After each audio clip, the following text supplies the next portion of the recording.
so beautiful because of the cooperation and hard work of each one of us. Now, shall we listen to a Malayalam story?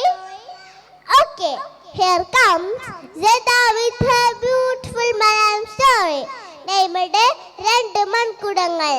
I would like to welcome Zeta to the stage to tell her Malayalam story. Zeta, please. നമസ്കാരം. ഞാൻ പറയാൻ പോകുന്ന കഥയുടെ പേരാണ് രണ്ട് മൺകുടങ്ങൾ. ഒരിടത്ത് ഒരു കൃഷിക്കാരനുണ്ടായിരുന്നു. അയാൾ വളരെ നല്ല അധ്വാനിയുമായിരുന്നു. അയാൾക്ക് വെള്ളം കോരാൻ രണ്ട് മൺകുടങ്ങളുണ്ടായിരുന്നു. എല്ലാ ദിവസവും ഈ രണ്ട് മൺകുടത്തിൽ വെള്ളം ഒഴിച്ച് വീട്ടിൽ വരുമായിരുന്നു. അങ്ങനെ ഒരു ദിവസം വെള്ളമെടുക്കുന്നിടെ ഒരു മൺകുട പൊട്ടി. അതിന് വിള്ളലുണ്ടായി. പക്ഷേ യജമാനന് കളഞ്ഞില്ല. എല്ലാ ദിവസവും അതിൽ തന്നെ വെള്ളം കൊടുത്തിരുന്നു. വീട്ടിലെത്തുമ്പോൾ ഒരു അരമണിക്കൂർ വെള്ളം മാത്രമേ മിച്ചമുണ്ടായിരുന്നുള്ളൂ. അങ്ങനെ ഒരു ദിവസം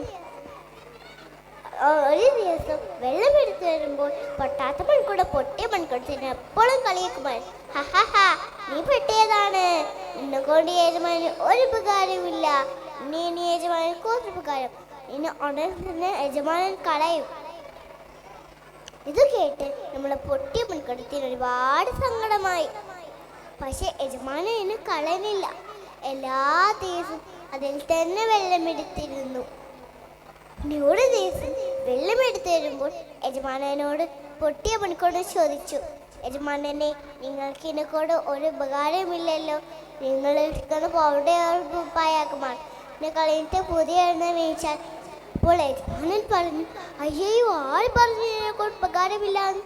നീ വഴിയിലേക്ക് നോക്കി, ഇത് മാത്രം ചെടികളും പൂക്കളും പച്ചക്കറികളുമാണ് ഇവിടെ വളർന്നു നിൽക്കുന്നത്.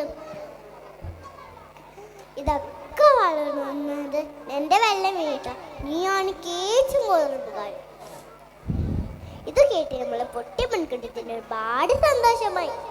ഇതെല്ലാം കേട്ടത് നമ്മളെ പൊട്ടാത്ത മൺകുട നാല് സ്ഥലത്തായി പൊട്ടിയ മൺകുടത്തിൽ. Zeta, your story was so entertaining.